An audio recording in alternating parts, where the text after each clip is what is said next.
it is way cheaper and way easier to get someone who has already come into your store to spend money again, as opposed to trying to get new people to come into your store and spend money with you the first time.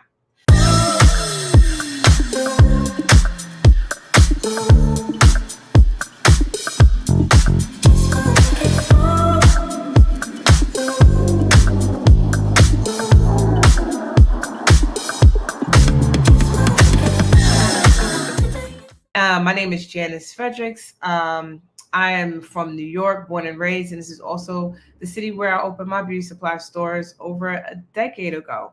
And my story was like many of y'all stories. I wanted to get into beauty supply because I absolutely hated the way I was treated in these stores. And at the same time, I recognized that as I was being treated horribly in the store, I saw that there was a huge opportunity to make money and to have a profitable business. And then when you look around your communities, you realize the common denominator is that these stores are all Asian owned. And the Asians don't get into business where it's not making money. They only get into business where they're actually making money. And I put two and two together, and I said, listen, I should be able to do this because there's nothing but Black women in this store as I am shopping, and we're still spending money and we're not being treated well, which doesn't make any sense. And so I decided to go ahead and open my own beauty supply store, even at the time, which, to put this into perspective, y'all, this was almost 15 years ago. I know I do look 15 years old, but this was almost 15 years ago where I opened my store. I've been in a decade, been in this business, in this industry for over a decade. And at this time, I have never, ever even heard of a Black owned beauty supply. I've never seen one, never heard of one. There wasn't no Facebook groups. There's absolutely nothing. No YouTube videos, no mentors, no coaches, no one. So I just kind of freestyled into this business, and I got connected with a peer-to-peer mentor, so like someone who owns a store literally on the other side of town. And I searched high and low for someone and finally met someone, and he was one of the reasons why I was able to open as fast as I did. I opened my store in 60 days, 2 months, right? I made the decision, and I was, even at the young age of 24, I was an extremely decisive individual. And I was also not only decisive, but I was determined. And those are two qualities that you definitely need to have if you're going to get into this venture. You need to be decisive. You need to be able to make decisions, good decisions. And then you also need to have a sense of determination, especially in the space of beauty supply, because this is a very tough industry to not only get into, right? It's very tough to get into, but it's actually also very tough to grow and scale, which is why I want to sit down and do a series of trainings with you guys so that, you are opening profitable, successful businesses that are positioned for growth and scaling. Okay. And so I opened my store in only 2 months, and opened the store here. We have one overseas in the Caribbean, and we ran those stores for 8 years. And I became a mom of Irish twins. And I had a whole bunch of people that I was also working with at the same time. And God just told me, like, this is the split in the road for you right here. You're a young mom, you have Irish twins, they're always at the store with you, and then you have a whole bunch of people that you're mentoring. And I was helping them open their stores too at the same time. And then I decided to exit full time and pursue consulting full time, as ordained by God. And when I heard him clearly express this to me, because this was not my path that I wanted to go down, contrary to popular belief, I never would have imagined I would be in this position 10 years ago. Like, I thought I would be someone who would have, a franchise by now and 10 stores all across America. And that was my dream. But God had a different dream for me. And so he was like, you have a gift for retail, you have a gift for business, and you have a gift for formulas, which I do. And so I took the formulas that I had and I shared it with the friends that I was mentoring at the time. And then that's when the Retail Genius business was birthed. And that was over 6 years ago. That was over 6 years ago. And so we've been doing this for 6 whole 6 whole years, with helping people open their stores with the same blueprint that God gave me and the information that He gave me, operating my stores in New York City. Because when I say if you do it in New York City, you can do it anywhere. That is the whole truth. That is the whole truth, right? And so we've seen the blueprint happen store over store, state over state. It is the same information, y'all. It's the same formulas, right? It's the information is absolutely the same. Everything that I will share with you here tonight can be applicable in New York, Nevada, Florida, California. It's applicable because we have what in common? What one thing do we have in common?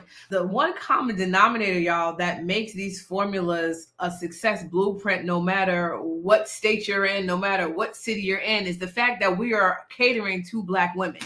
We are all catering to Black women, women of color, right? And so when you think about the target market, which is women of color, right? Black women, we spend the most in this industry. Most of our clientele are actually Black women, right? Our shopping patterns and our shopping behaviors are the same. They are the same. And this was the aha moment that I had for myself when I was sitting in that beauty supply store and I was looking around like, they're not even over here helping us. And we're about to spend $200 and $300 on the velvet hair. And I remember I was about to spend like $300 on some velvet hair and I can't even get any help. I can't even get anyone to talk to me. This does not make sense, right? So when you understand that the demographics, right, and the buying behaviors of this said demographic is the same no matter where you are, the blueprint works, guys. The blueprint works. Okay, the blueprint works. But when I dropped the post the other day and I was asking you guys who owns stores right now, like what your biggest struggle is, or what do you think the biggest struggle is right now? A lot of you voted, and I put some things down there because I know y'all don't like to type. So I just listed some things. I said, is it inventory? Is it vendors? Is it foot traffic? I forgot the other things that I mentioned, but I mentioned quite a few things.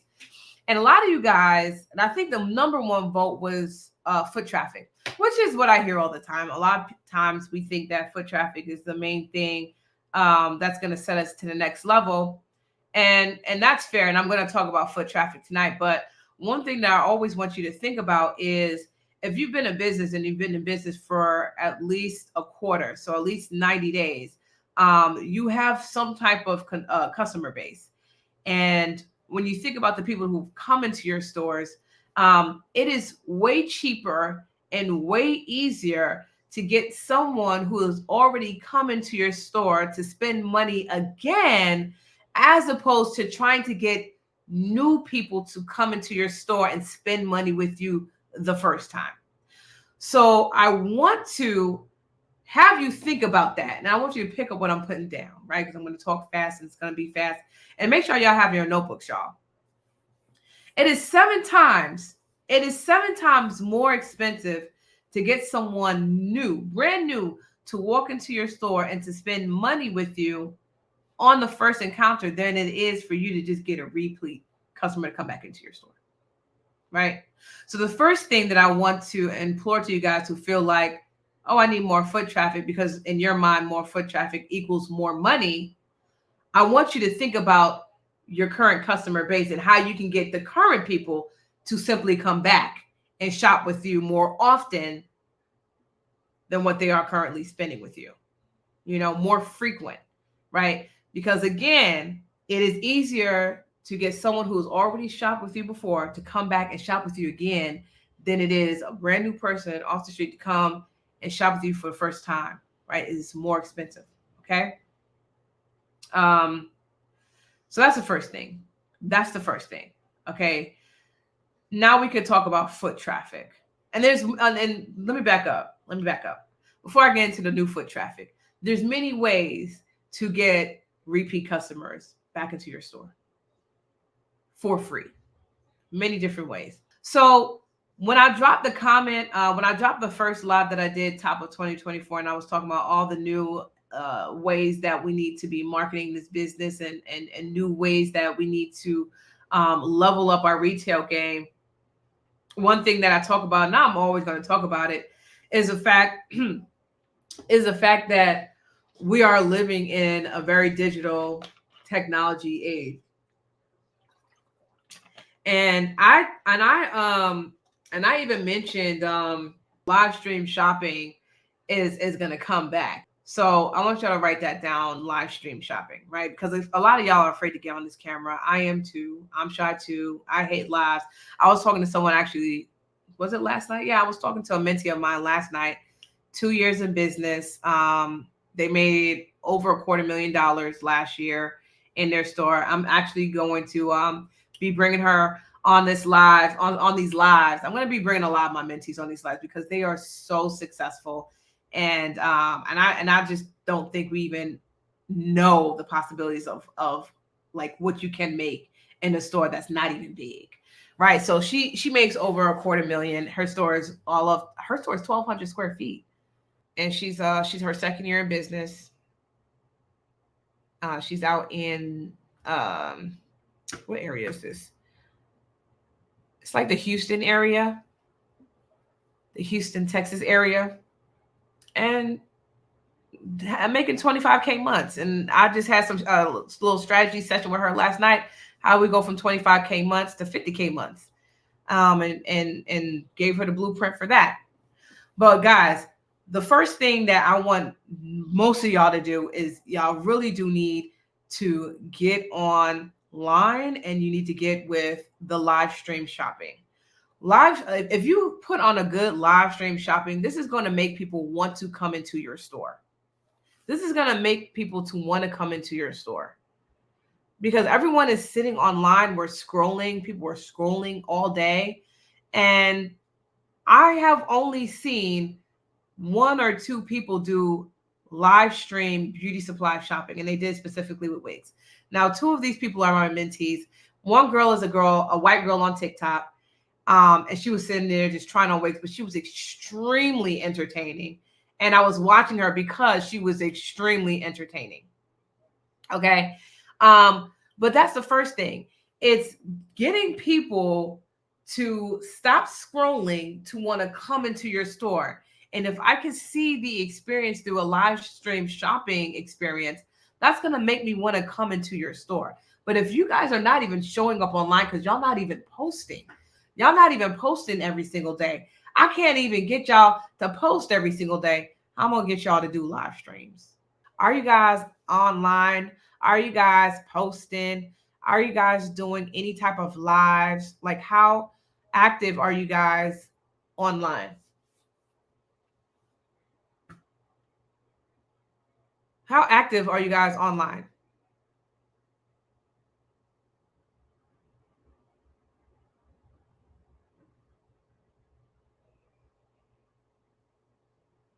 Because virtual events, y'all, and y'all see me do a whole bunch of virtual events last year. I did a whole bunch of virtual events last year, and I'd like to do a virtual events just because I know that it's just easier for you guys to come on. But virtual events, y'all, like real events, like putting on real events, like this was things that I was doing 10 years, way over 10 years ago at this point. That was literally before its time. So like posting, like we all know that we can post, but virtual events that I'm talking about, the live stream shopping events and other creative things that you guys can be doing, right? That's next level. That's next level. Like we already have a good baseline for posting, but virtual events, that's next level. Okay, that's gem number one. Okay, virtual events. Now, if I know anything about my mentees, is someone is going to have a flyer tomorrow for their first virtual event. Someone's gonna have a flyer, because y'all be making me so proud. Someone's gonna have a flyer tomorrow. I'm gonna see it tomorrow for their first virtual event. Virtual events, live stream shopping. But I want to see some virtual events. I want to come to somebody's virtual event. I want to come to somebody's virtual event. But that is a quick, simple way to boost traffic in your store. That is a simple, quick, easy way to boost foot traffic to your store. Because if I see you enough, I'm just gonna want to come in and see what this store is about. Because if you give a good event online, people are gonna be like, oh, the in-store experience has got to be top tier if they're doing all of this, online. So we just need to embrace technology and embrace where things are going in the digital world, right? So we're not running away from it just because we're brick and mortar businesses. We're inviting it, we're going to be a part of it, but then at the end of it, we're going to turn those viewers into people that's going to walk into our store. And that's simple. And that's simple and it's easy. And again, this don't cost you nothing to do. This don't cost nothing to do, right? This is not no paid ads. I'm not going to be talking about paid stuff. I'm talking about things that all it takes is just effort in your time. Effort in your time. Okay? Just effort in your time. Second thing that I want to talk about when we talk about boosting traffic to your store, right? A lot of us don't have the simple things set up outside of our stores. Like a lot of us don't have sidewalk signs. We don't have any type of signage on our walls, on our display windows. And not that every store needs that, by the way, but if you don't have a very visual, open concept like window displays, then you'll need something, right? And I will tell you this. I didn't have a sidewalk sign probably like my first year or so in business when I had my store. And I would say as soon as I got that sidewalk sign, my foot traffic instantly increased at least 15%. Like instantly. So like the visual elements, like some of you guys are off of like main roads and it's a lot of traffic. Like you are missing a huge opportunity when you don't have the proper visual elements outside of the store, right? So now we get into more tactical things, like and then I know some of you guys, you may have certain contracts that prevent you from doing sidewalk signs. So that's not lost on me. But if you can have a sidewalk sign, right? That's an instant 15% or so boost in foot traffic. Because a lot of times people are just moving and they're walking by and they don't have time to stop. And then, when they're driving by and it's really fast, they can't even see your window displays a lot of times. So the window displays sometimes don't even make a big impact. But what does is that daggone sidewalk sign.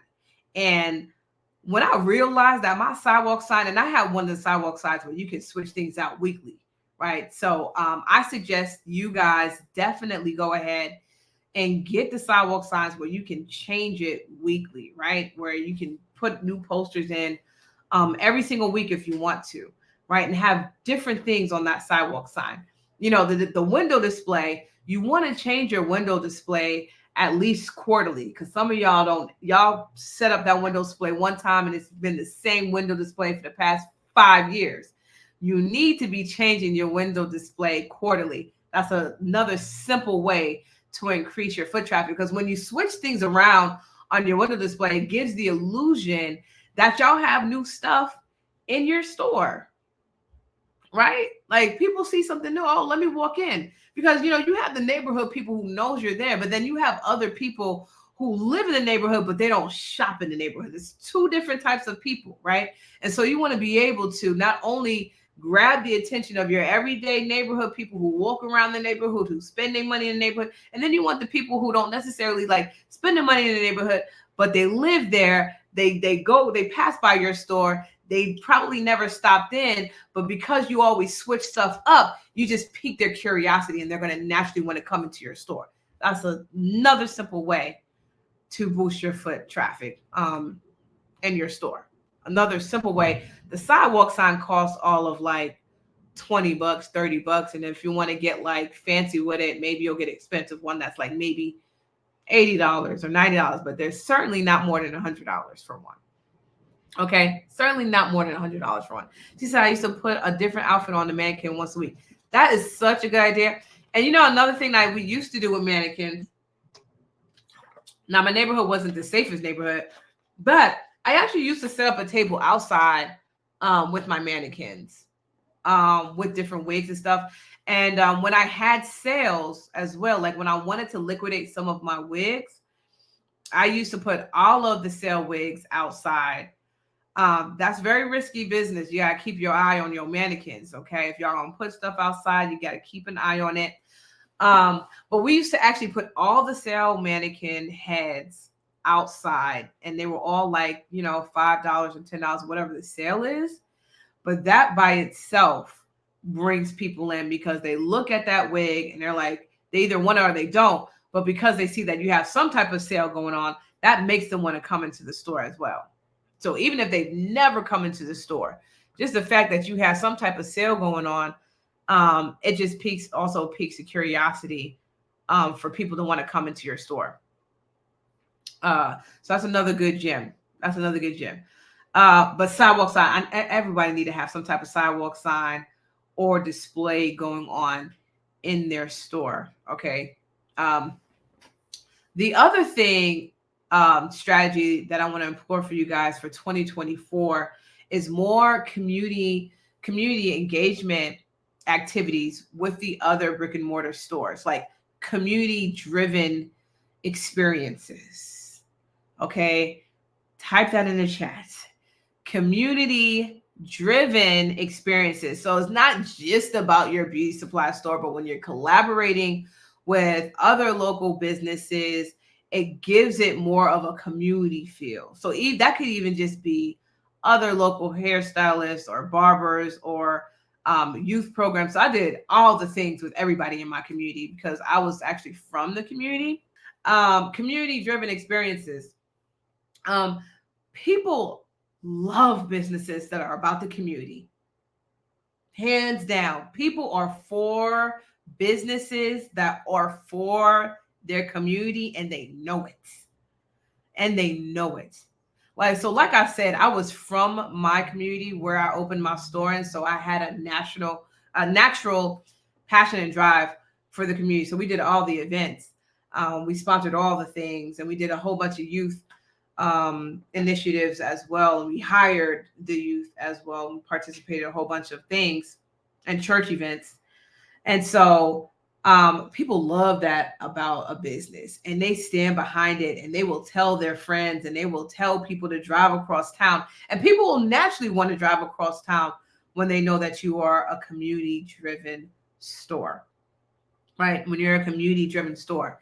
And so even I've seen a lot of you guys, especially with the back to school stuff, how you guys get together and you do the backpack thing for the children. Those types of events where children can come to your store and get a couple of books and pencils and things of that nature, that by itself brings people there. And it not only brings like the regular community, but it brings high level individuals too, like the local politicians and congressmen and congresswomen as well to your store.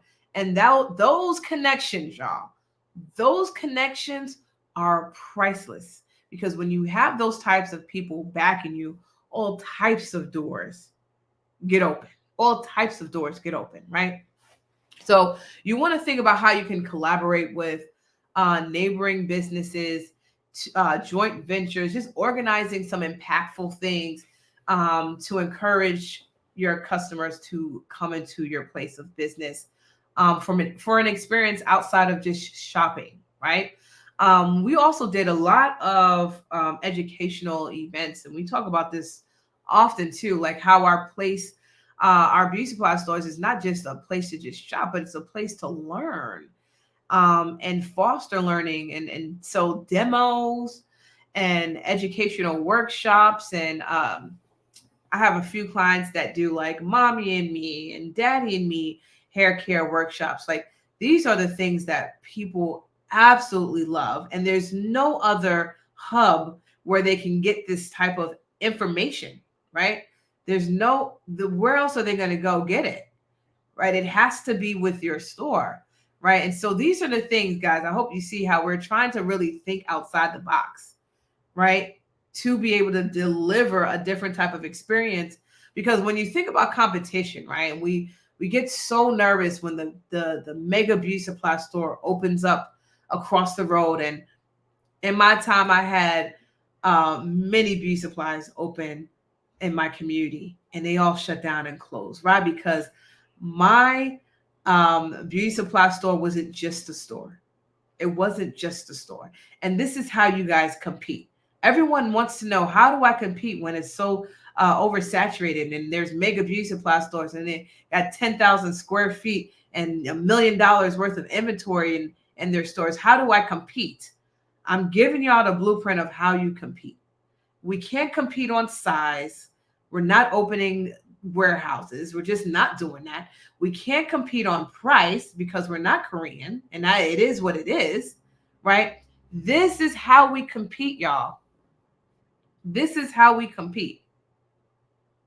This is how we compete, through thoughtful experiences, lasting experiences. Someone coming to your beauty supply store, and let's say this is a white mother with biracial children, and she is learning how to cornrow for the first time, and she got this information from your establishment. That's something that she's always going to remember. This is something that makes me a lifelong customer, and I'm going to tell 4 of all other my friends to come, right? Because y'all taught me how to cornrow my baby's hair. Y'all taught me how to cornrow my baby's hair. And now I have that experience with her because of you. And again, these things could be paid things, paid educational workshops, buy a ticket, bring one friend free. Like, that's another way to get more people to come in here. If you buy your ticket, she comes in free. Or if you bring a friend, your ticket is free. Those events, I did those events all the time. Because that it automatically means that 2 people are coming, right? It automatically means 2 people are coming. Brilliant, y'all. Brilliant. Bring a friend event. Brilliant strategy. Works every time. I dare somebody to do that on their next event. Bring a friend, right? Bring a friend. Or another way that that also really works well is when you can have different, like, not gift baskets, because I don't want y'all to get crazy with it, but like samples and small party favors for people who do attend, right? Black people love free things, food and drinks, or appetizers and drinks. And I don't want you to get crazy with it, because we're talking about like cost efficient and effective strategies to increase your foot traffic. So these are things that I don't really want you to have to go out and spend a lot of money on just to get these people to come here. But I'm just telling you what attracts our demographic, right? Because again, we love a free experience, but the thing that we also really love is if you can feed me and give me some drinks, okay? Also, another amazing thing that I used to do when we're talking about collaborations is brand collaborations as well. Like, we have these grand openings, and y'all always get the brands to come, but y'all don't tell them to come back. Y'all don't get them to come back. Why don't y'all ever get them to come back? I had a brand collaboration with Curls. The owner, Mahisha Dillinger, she's amazing. Been in the game for as long as I've been in the game. And we had a brand collaboration with them every single year, and sometimes twice a year. And that Curls, what was it called? Winter Curls or something like that. It was an event that we had every winter. Coco and Curls. Y'all got to go to my old Instagram page and look at this brand collaboration. It was absolutely amazing. And I did it every single year.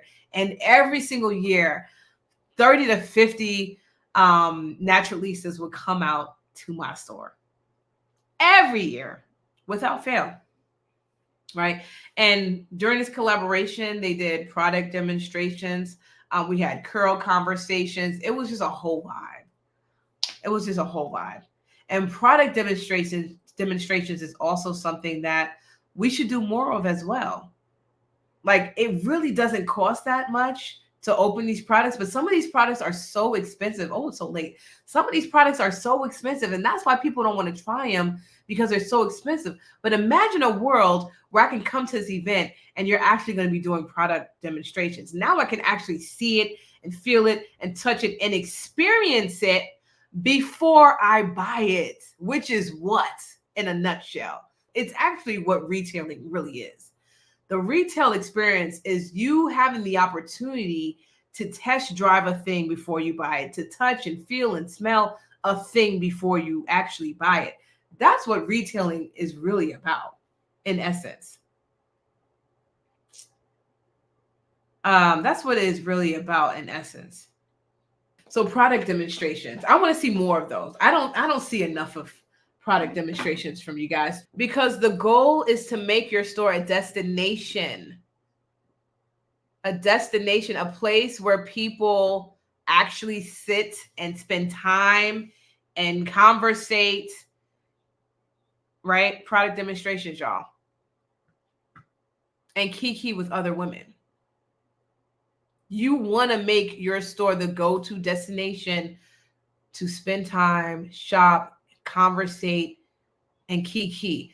You become that destination in your community. It doesn't matter how many Korean-owned beauty supply stores open, you are going to have brand loyalty.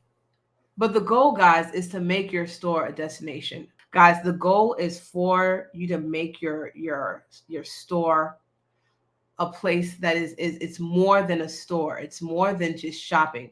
Because here's the thing. The past 10 years has been the rise of the self-service, self-checkout, self this, self that. We have removed the essence of retailing. We have removed the essence of retailing. We're going to wrap it up here, guys. Hope this was helpful. Hope this was good.